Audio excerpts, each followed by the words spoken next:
Disclaimer: the following video you're about to view only contains audio only, as it's from a wrestling radio show. If you're looking for wrestling video footage, you will not find that on this video. This wrestling radio show may contain strong language that may be offensive to those under the age of 18. If you're under the age of 18, please get permission from parents to listen to this episode. Enjoy, comment, and subscribe. The following is an Infinity One Productions presentation, keeping it honest, insightful, interactive. Covering the latest in wrestling and beyond, you're listening to the RCWR Show, Weekend Edition, with your host, Lee Sanders. The Black Azrael, Lee Sanders, coming at you with a kick-ass episode of the RCWR Show. It's our post-show. We are just coming fresh off of the events that went down at UFC 157, where history was made tonight. Of course, the UFC Women's Banter M Championship was on the line. The Banter M Weight Championship, that is, was on the line.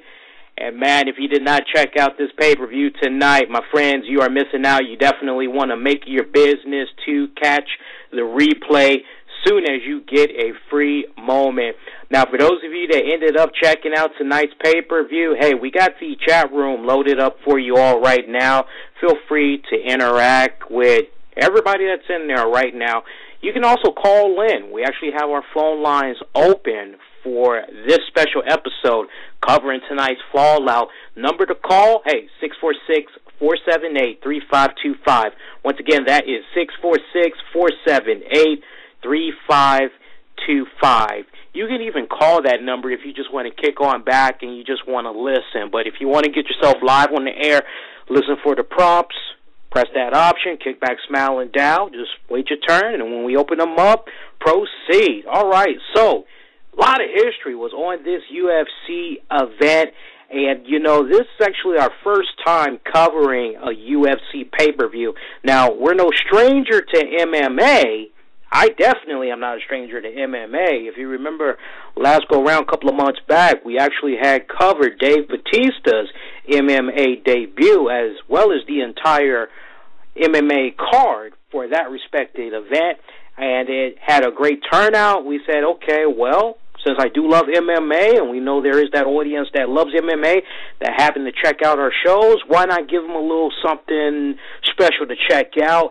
So we decided to do a UFC post-show. So we're going to see how this goes, and if it goes pretty damn well, then honestly, folks, you can definitely expect us to do more UFC post-shows where it counts the most. I definitely wanted to talk about this one as we had that Women's World Bantamweight Weight Championship on the line as the beautiful, the lovely Rousey defended it against Carmouche. Now, I just want to say off the break, our champion is still with that title, and man, what a sweet way that this had went about. You know, we actually had saw the beautiful Carmouche there. She actually had her in a serious vice grip. I mean, just early on in the first round right here, it just came off explosive as Rowdy was looking to end the match early as she was trying to do a takedown.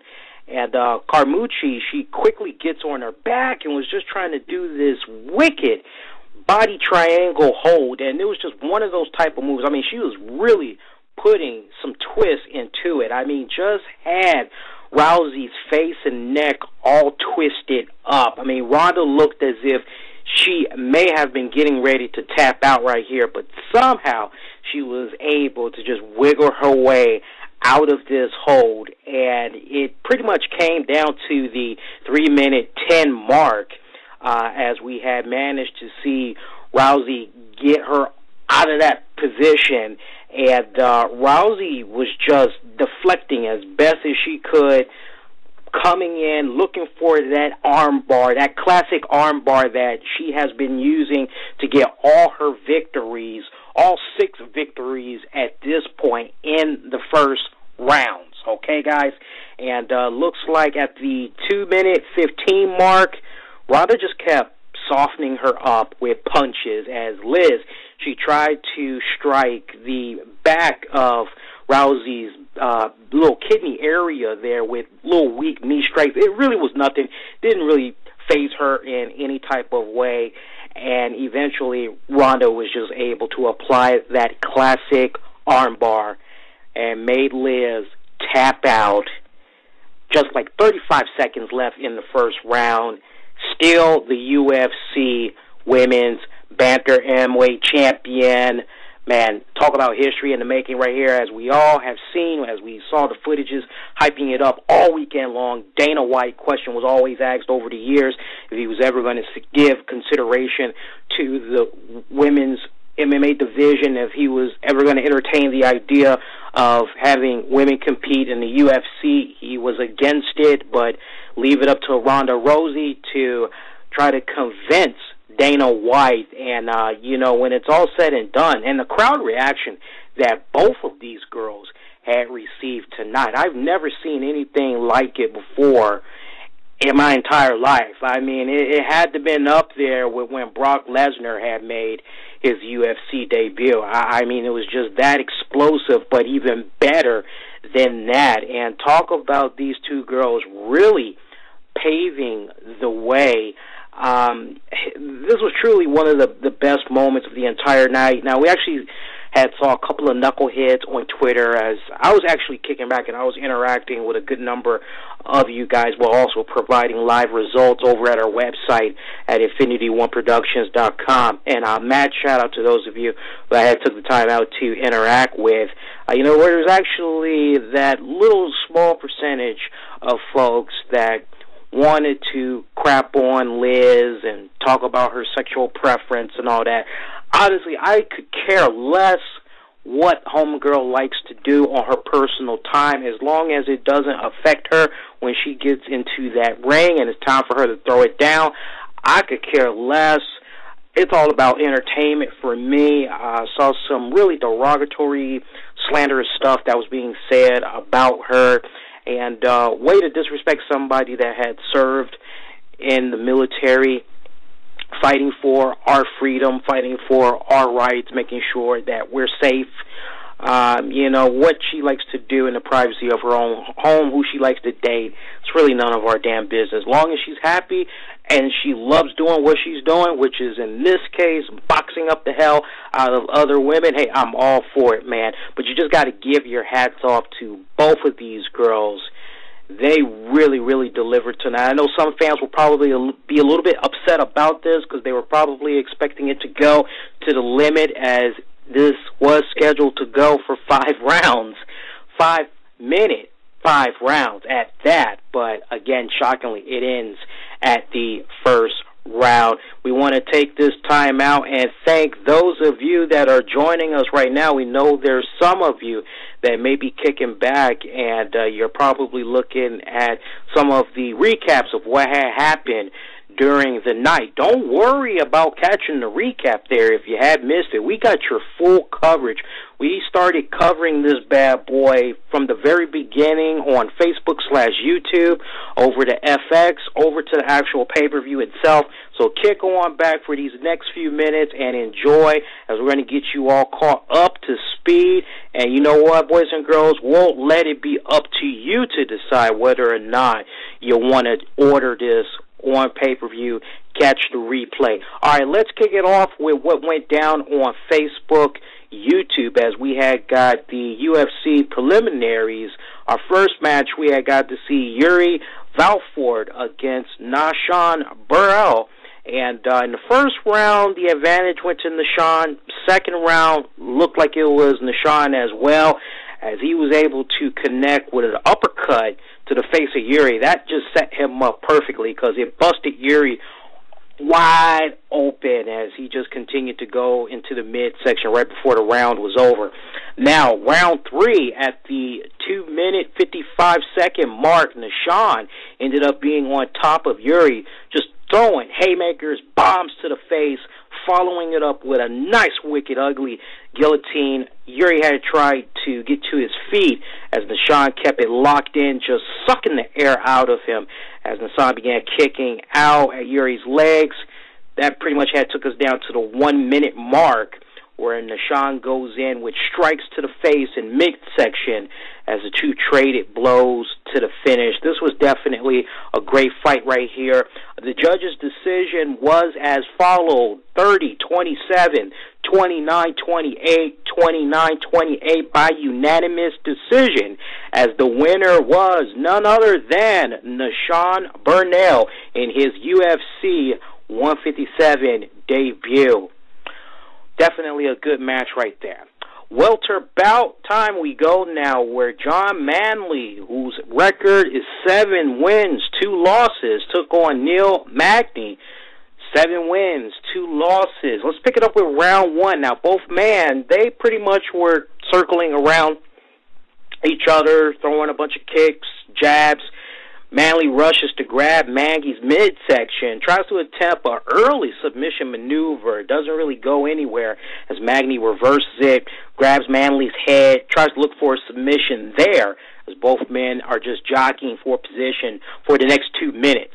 Let's pick it up at the 2-minute, 25-minute mark as both men are still in a stalemate, as Magny and Manley were basically tied up there as the head was exposed for several seconds, but no strikes thrown. That was like my WTF moment right there. I mean, you got the guy's head just exposed. It's wide open. You can just go in with the strikes. He's showing a little bit of fatigue.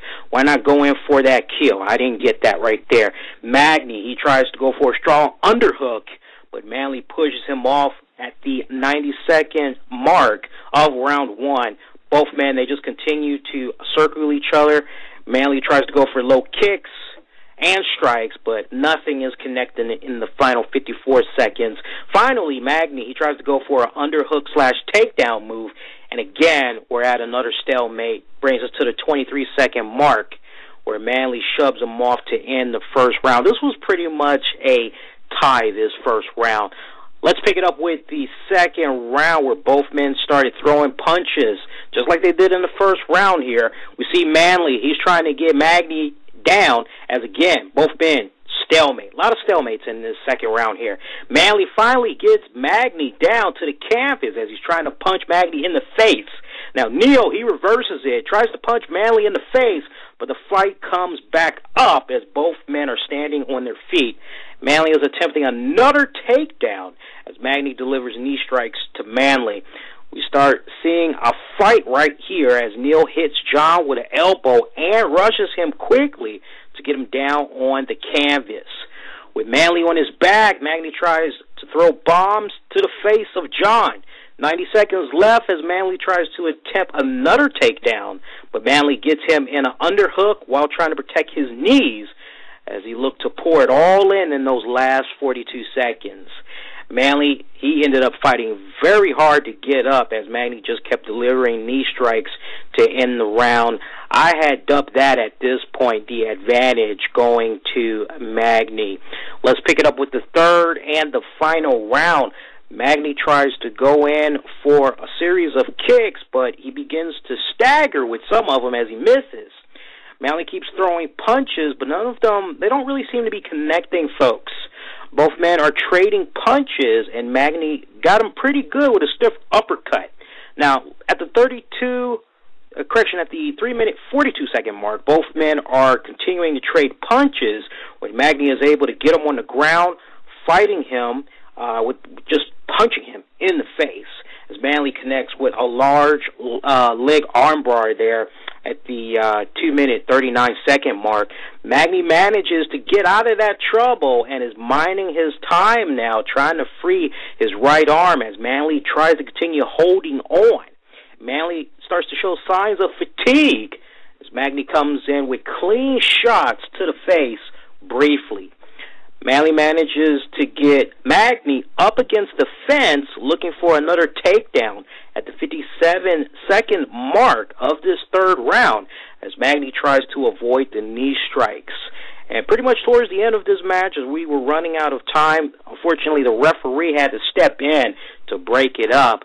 Both men ended up trading punches in the last few seconds of the third round. This was definitely a very close one right here as the judges, they scored it 30-27, 30-27, 30-28, and winner by unanimous decision, making his UFC 157 debut, Magny. That definitely did not really surprise me right there. Definitely a good match right there.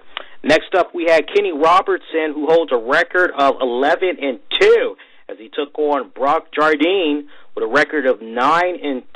And these men, they were not bullshitting around, folks. They just started out quickly, trading punches, as Brock quickly manages to take Kenny down to apply a strong guillotine. But Robertson gets out as Jardine is in a rear-naked hold. Now, at the 3-minute mark of this first round, Robertson is on top of Brock, and he is just punching him on the back of his head. Brock tries to maneuver his way out of that as Kenny gets him in another rear neck hold. He doesn't have full reign of this as he grabs onto Brock's leg to wrap it up tight, and he ends up stretching it out to make Brock tap out at the 2-minute 57 mark in the first round. This was your WTF moment right here, because I've never, in all my years of watching MMA matches off and on, I've never seen a match in the way that it ended. It was kind of like this guy didn't even really have the leg in a submission hold. I mean, he was just kind of stretching it out there. I didn't think anything of it. I mean, he just extended the leg out fully, and the next thing you know, the guy just taps out. I mean, it was something that was just unprecedented. It was just freakishly weird seeing it. I watched the replay a few times, and I'm like kicking back saying, okay, the leg did not bend in any type of a weird shape. The hell did he just tap out like that for? To me, it just looked like the hold barely wasn't even applied, but it was what it was right there. I don't know. I kind of called that one bullshit, quite honestly. But that had pretty much ended what we got on Facebook and YouTube. Now time for UFC 157 prelims on FX. We saw Sam Stout, who holds a record of 19 wins, 8 losses, 1 draw, I believe that is. He took on Caros Fodor, who holds a record of 7-2. That's a real tongue twister right there, folks. Forgive me. Now, round 1, it had started out with Stout connecting with a left jab on the face of Fodor, but Fodor comes right back with a takedown, very brief takedown at that. Pick it up at the 3-minute, 26-second mark as both men are fighting for position, as Stout shows signs that he's staggering as Fodor tried to capitalize, but he missed out big time. Stout has Fodor pressed up against the cage as it's like not even close to the 2-minute mark at this point. At this point, they're just jockeying for position, boys and girls. Stout tries to connect with a knee strike as Fodor comes back with an outside trip. Fodor ends up on his back after Stout does a takedown. He tries to punch him in the temple. 57 seconds left. Stout mounts Fodor on his side to connect with an armbar to end this first round. And at this point, this was pretty much an evened up bout right here. Second round, we saw a little bit of an advantage swing in one's favor right here. At least that's how it kind of looked, but towards the end it ended up being another draw. Let's pick it up from the beginning here. Fodor, he came in swinging with a big right hand at around the 4-minute, 15-second mark as both men, they ended up taking the fight over to the cage. They come off the cage finally at the 3-minute, 23-second mark as they begin to trade jabs. Fodor is connecting with a few left hooks as Fodor wants to bring him in closer. Stout just starts going wild with some of his jabs that he's able to connect. We're down to the last 2 minutes as Fodor comes in with a hook while swinging it up. He started switching it up big time there at that point. He actually started going southpaw on the man. Fodor grabs him by the neck, carries him over to the cage at the 90-second mark, and with about 36 seconds left, both men continue fighting by the cages as our second round ends. And this round right here ended up looking like another draw. This was definitely one that was just a little bit too close to call. Third round, we had when both men pretty much picked it up right where they left off, but in this case, they started to show great signs of fatigue as they were trading punches. Now, Fodor, being the one more aggressive in this final round, realizing he's got to make a pretty damn, he has to look pretty damn impressive to the judges, because he's kind of getting the vibe here that it's probably going to come down to one judge's decision. It's probably going to be tied for those first two rounds. He starts bringing it a little bit more, and we see him take more control as he tries to go for a takedown leg submission hold, but Scott, he manages to rise to his feet quickly and tries to hold him off. Now, Stout, he delivers an elbow shot to the face as things are looking pretty staggering at the 2-minute mark. Fight continues to the center of the ring as Fodor connects with a right hand. Fodor is coming in with another jab as the fight goes back to the cage at the 35-second mark as Fodor attempts a takedown to end the match. This was definitely one, folks, that was just really too close to call. Definitely a good match, though. Michael, I keep saying Michael Buffer. I don't know why. I know why, but Bruce Buffer came in with the judge's decision, and the scorecards came in at 29-28 Fodor, 29-28 Stout, and 29-28 as the winner by a split decision is Sam Stout. Take it for what it's worth right there. Featherweight division, we go now where we saw Matt Grice, 15 wins, 4 losses. He took on Dennis Bermudez with 10 wins, 3 losses. This was actually one of my favorite matches of the night right here. Now, round one, nice and fast, just the way I like it. Came off very quickly as both men, they start swinging. They take the fight over to the cage. Off the cage, Grice, he tries to do a takedown, but it goes wrong as Grice ends up on his back as Dennis delivers punch after punch to Grice's head. Dennis manages to wiggle his way out as both men come to their feet. Now at the 2-minute, 56-second mark, the fight heads back over to the cage briefly as Grice connects with a left hook. Both men are trading shots as Dennis delivered a front leg kick followed by a rush as both men go to the cage again, jockeying for position. Dennis comes in swinging with a good leg and punch combo at the 90-second mark of this first round. Grice connects with a vicious left hook that just rocks Dennis as he follows it up with a knee as Dennis seems to be okay at the 33-second mark. We only have 33 seconds left in the first round. We also see one sweet-ass spinning left kick by Dennis as both men just continue to go back and forth trading jabs as Grice gets him up against the fence to end the first round. This was definitely a strong outing by Grice, hands down, folks. Round two we go now. Both men are just coming out swinging as Grice connects with a clean left hook to the temple of Bermudez. Now, the fight, it goes to the cage briefly as Grice dodges a leg kick. Dennis is looking very eager right here as he just starts flying off with wild strikes that just aren't connecting. Looks like he is just really starting to show signs that this round is really starting to get to him. He's just being sloppy now with whatever it is he's trying to throw out there. He's not being accurate. He's not being very poised right here. With 2 minutes, 10 seconds left in the fight, it heads over to the cage again where Grice's head looks like it's starting to open up. He's starting to draw blood here from a punch or a kick from earlier, and it's a nice bullseye for Dennis as both men, they just keep going back over to the cage, then back to the center of the octagon to trade shots. Dennis, he continues being the aggressor as he connects with a left punch followed by an elbow to Grice as we're now down to the 45-second mark.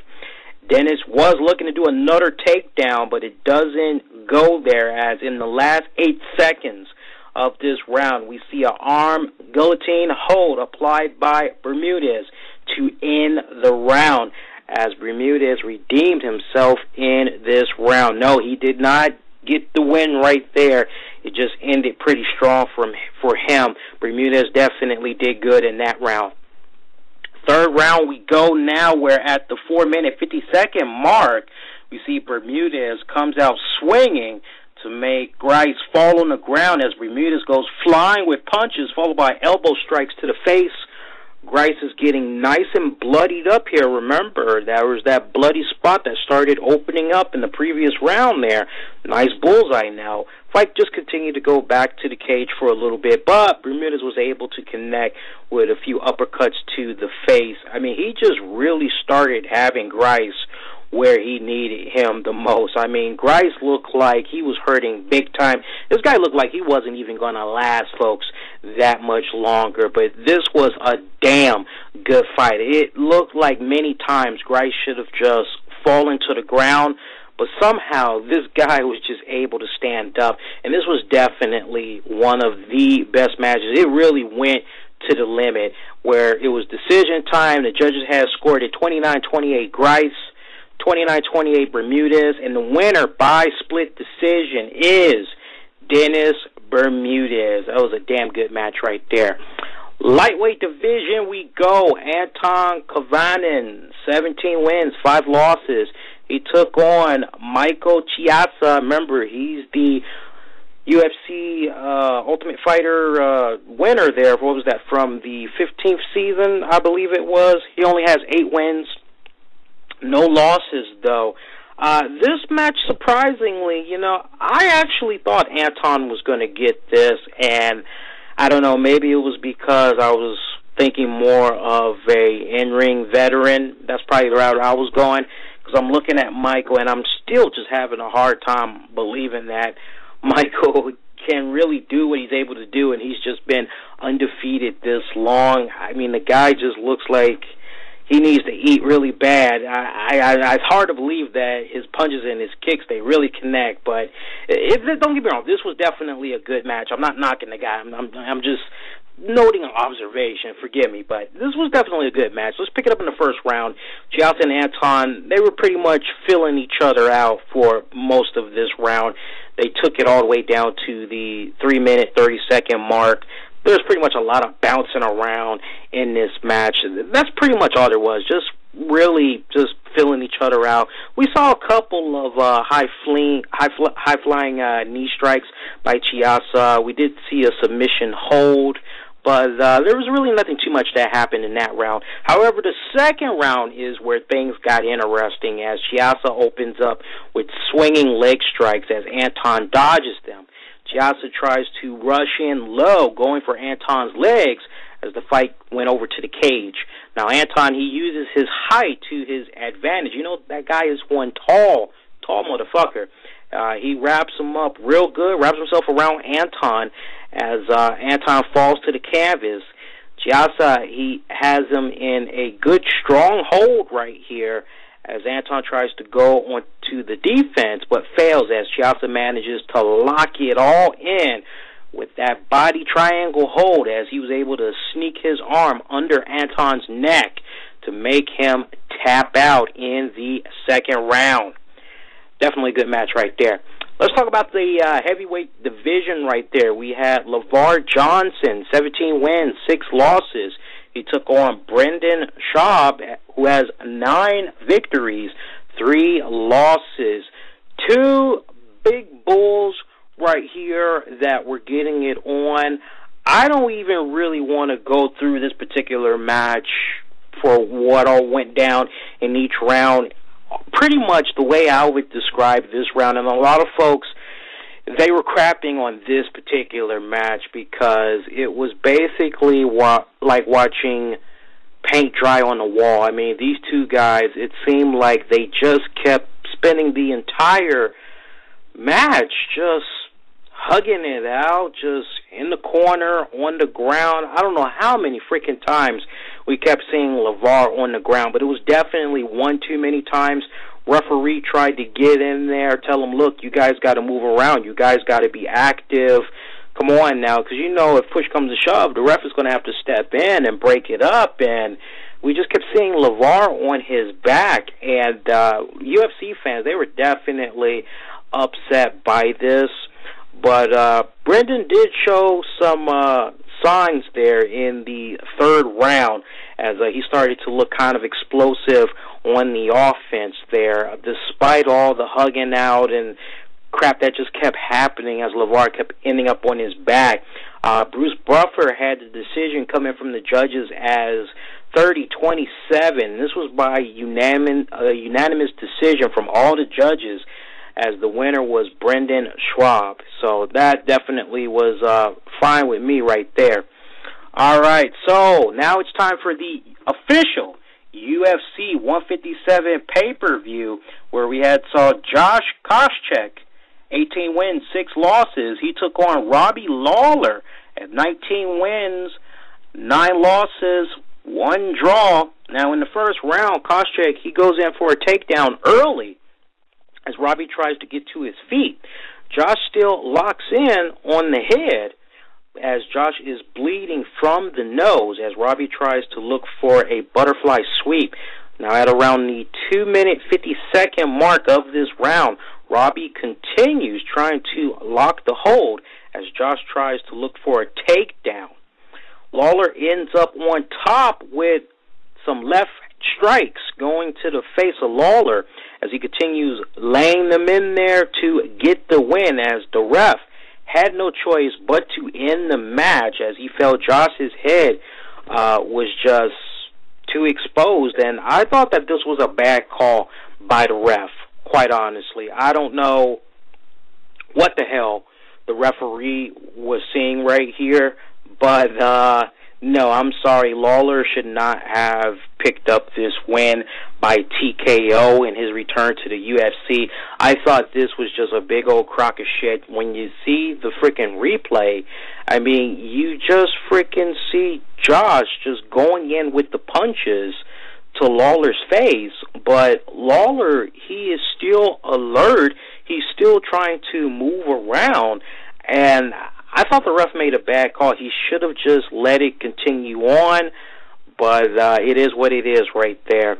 Welterweight had continued on as we saw Josh Neer, 33 wins, 12 defeats, 1 draw, take on Court McGee, 13 wins, 3 losses.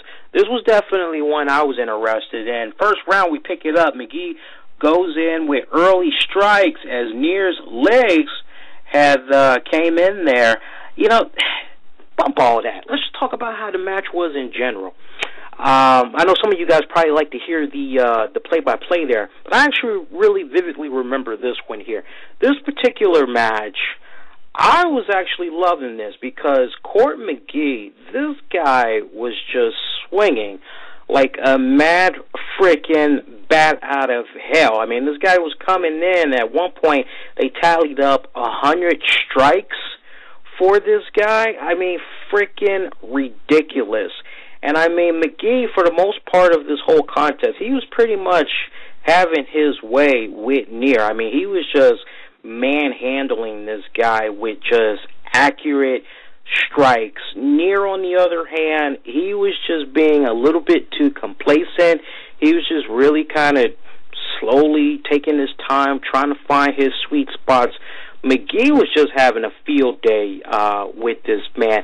Now, the way that the judges have voted, they all voted in favor of McGee, and that definitely was no shocker to me, quite honestly, because, I mean, McGee, he really just dominated all over Neer.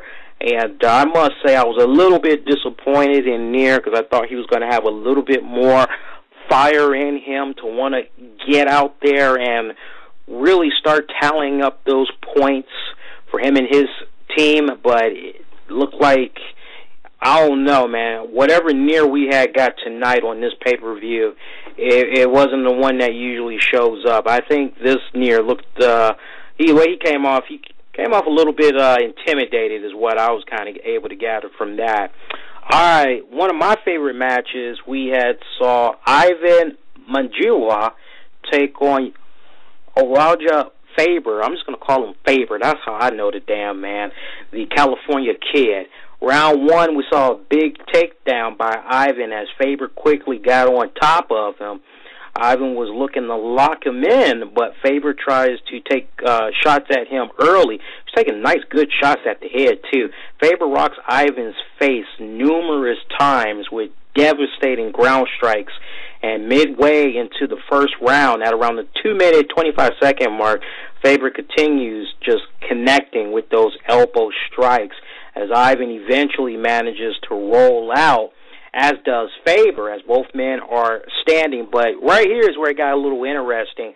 Ivan actually had grabbed on to Faber's leg, trying to trip him up and get him in a submission hold, and Faber, realizing the position he was in, he just does the next best thing. He just lunges himself on top of Ivan, and he just continues to go in with those nasty elbow shots.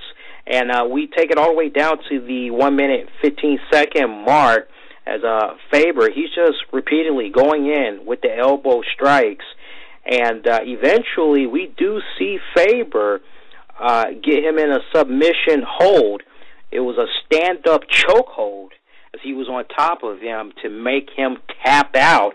And at 4 minutes, 31 seconds into the first round, winner by submission, Faber, the California kid. Let's take it up with the light heavyweight bout on UFC 157. And while we're getting ready to do that, definitely want to just take a brief pause and thank those of you that's checking out the post show right now.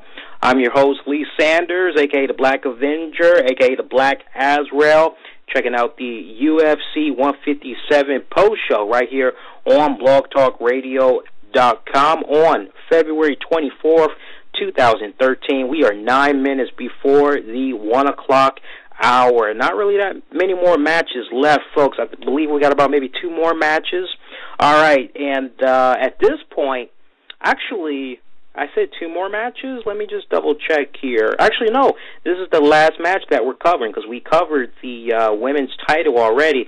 So now we're at the second main event of the night, which was Lyoto Machida at 29 wins, 8 losses, taking on Dan Henderson at 18 wins, 3 seconds. This match, I'm not going to even give you guys the play-by-play of what all had went down with this particular match because I can sum this up very well for you guys. And the UFC fans definitely were very vocal. They were very critical about this particular match. All we saw for all 3 rounds was Lyoto Machida just dancing around, trying to figure out how to juke Henderson into taking whatever baited strike he was trying to put out there at him. And we see Henderson, he's not really biting into it. Henderson, he's just kind of pacing himself, and it was just a lot of pacing. Now, the way Joe Rogan and Mike Goldberg tried to dub all of this as we're watching these guys do the same thing for all 3 rounds is, oh, well, these guys, they got a lot of respect for each other, you can tell. And, you know, honestly, that's not what I was picking up when I was looking at this. What I was actually picking up was, okay, Henderson, he wants to knock this damn guy out, but he's just trying to figure out the best way to do it because he knows how much of a unique fighter this guy is. This guy can try to come at you and give you a little bait of throwing a leg out there, and you think you're going to be able to do something with that. He's just giving you a piece of bait because he's got something else planned for you. So both of these 2 men, you know, they're trying to just get a really good feel on one another for all 3 rounds as they just kept circling around each other just for all 3 rounds. And surprisingly, you know, honestly, I'm surprised that the judges even picked a winner right here, but I guess they ended up looking at it from okay, well, who at least connected with more strikes, who looked to be a little bit more impressive, and I'm not sure how they were able to do this, but the decisions came in at 29-28 for Henderson, 29-28 for Machida, and 29-28 winner by split decision, Lyoto Machida. Now, very interesting right here, as Joe Rogan post-match, he actually had asked this guy a couple of questions here, and he had his translator on standby. And one of the key things I thought was very interesting was, how do you respond to the fans in attendance right here that don't appreciate the type of match that you had gave them tonight? They were expecting more. And Machida, he basically said, hey, I'm really sorry that you all didn't like this match. Maybe next time we'll have a better match for you guys, but sorry. And he actually said this in English. Now, his translator was talking to him in his native language, but when he answered, he actually answered in English, and despite his English being pretty broken up, it was actually on freaking point. I actually liked it, and he has my respect. Just the fact that he is willing to have matches in this country and he's willing to learn our language, he's got my respect. And I know a lot of people probably didn't like the way that this match played out. I definitely didn't like it, indeed. But I definitely will take my hat off to him for trying to learn our language, because really he doesn't have to. He could just rely on his translators for real. But he just has my respect for trying to learn the English language. And that was pretty much UFC 157. If I got to cherry pick particular matches that definitely was on point, and I'm looking at the whole card here from the bottom to the top here, bottom being the main event, top being the YouTube, Facebook stuff. Definitely the UFC Women's Bantamweight Championship. I got to give it up to those two girls, Liz Carmouche and Ronda Rousey. That was just freaking insane. I'm looking at the rest of the card right here. Next one I would have to pick out for you guys, I would have to go with Ivan Menjivar taking on Urijah Faber. That was a decent match. Let me see here. I would actually go with Koscheck taking on Robbie Lawler. That one was okay as well. And let me see if I can pick out one more for you guys I thought was okay. Definitely the Matt Grice taking on Dennis Bermudez. That was definitely one of the best matches for the entire card, I would have to say. Other than that women's main event, I would definitely have to go with that one as well. But the Facebook, YouTube, those weren't really too shabby. It was okay. But those would be the ones I would pick out. If you ask me straight up if the pay-per-view is a buy, I would say skip out on it. Instead, what I would recommend to you guys is try to own a little bit of history and actually try to own this on DVD. First time in UFC history that we had got to see two women make their UFC debuts. First time ever that we had got to see the UFC Women's Champion in action at a UFC pay-per-view.